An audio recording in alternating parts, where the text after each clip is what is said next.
ഇറങ്ങി വാടോ യോഹന്നാനെ, ഇറങ്ങി വാടോ പുറത്തേക്ക്, ഇറങ്ങി വാടോ ഇങ്ങോട്ട്. ഇങ്ങോട്ട് ഇറങ്ങി നിൽക്ക്. നീ എങ്ങോട്ടാണ് ഇടിച്ചേറി പോന്നെ? വീണ്ടും നീ ശിവ,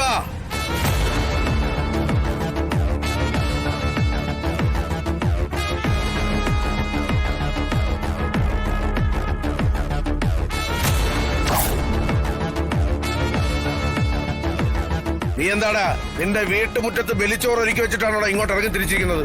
ഞാൻ വെക്കുന്ന ബലിച്ചോറ് കാക്കയെങ്കിലും തിന്നും. പക്ഷേ താനൊക്കെ ചത്താല് അതിന്റെ പേര് കൊടുക്കുന്ന ഒരു പറ്റ് ചോറ് പോലും നാട്ടിലെ ഒരു പട്ടി പോലും തിന്നാൻ വരില്ല. അത്രയ്ക്കുണ്ട് നിന്റെ മകന്റെ കോണം. എടാ ചെറുക്ക, നീ എവിടെയെന്നാ വെല്ലുവിളിക്കുന്നത്? നിനക്ക് വല്ല തിട്ടമുണ്ടോ? ശിവൻ എവിടെയാണോ നിൽക്കുന്നത് അതാണ് ശിവന്റെ ലോകം. അത് ഭൂമിയിലാണെങ്കിൽ അങ്ങനെ, അതല്ല ആകാശത്തിലാണെങ്കിൽ അതങ്ങനെ.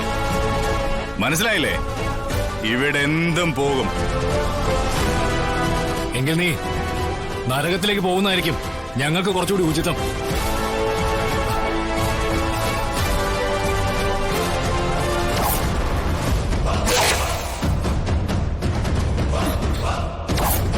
തീർക്കട്ടെപ്പാ ഇവനോട് ഇട്ട്.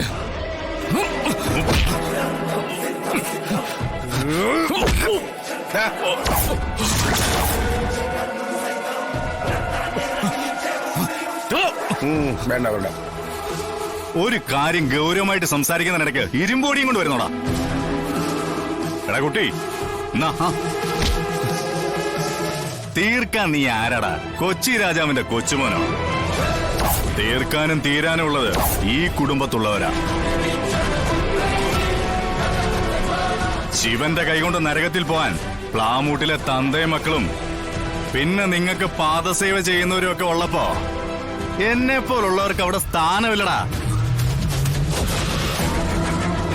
എടോ യോഹനാനെ, ഒരല്പമെങ്കിലും ബുദ്ധി തനിക്കുണ്ടായിരുന്നെങ്കിൽ തന്റെ ഈ കുരുത്തം കെട്ട മകൻ ഇരുമ്പ് വടിയും കൊണ്ട് എന്റെ മുന്നിലേക്ക് വരില്ലായിരുന്നു.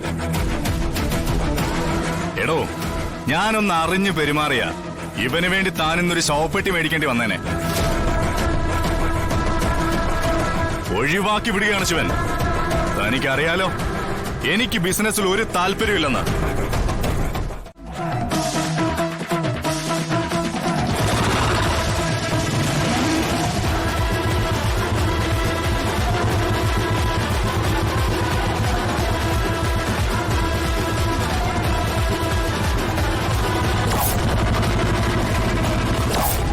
കുട്ടി കേറാ. പിടിച്ചോ.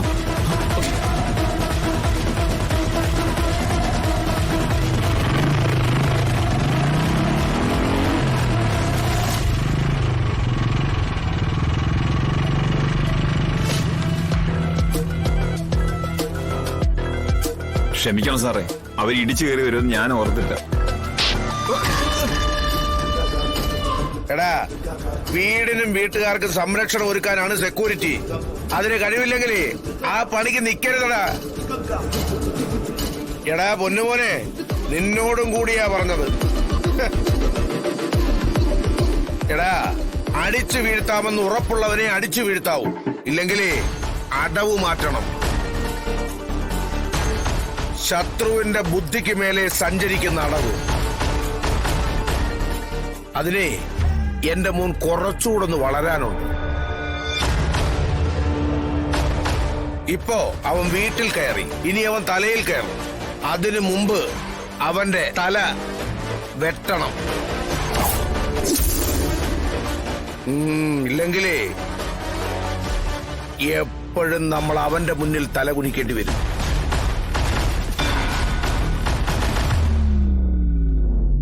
ചിന്തിക്ക്, എന്നിട്ട് പ്രവർത്തിക്ക്. എന്റെ പൊന്നുമോളെ, കേറി പോടിയകത്ത്.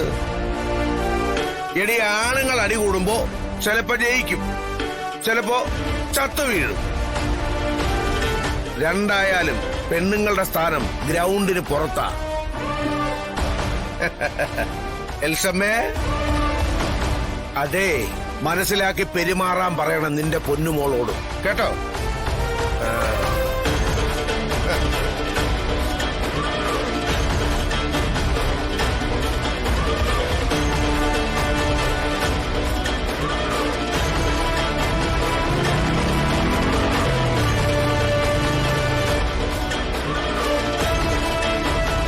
ചെന്ന് രക്ഷിച്ചതാ ഇപ്പൊ കുറ്റമായത്.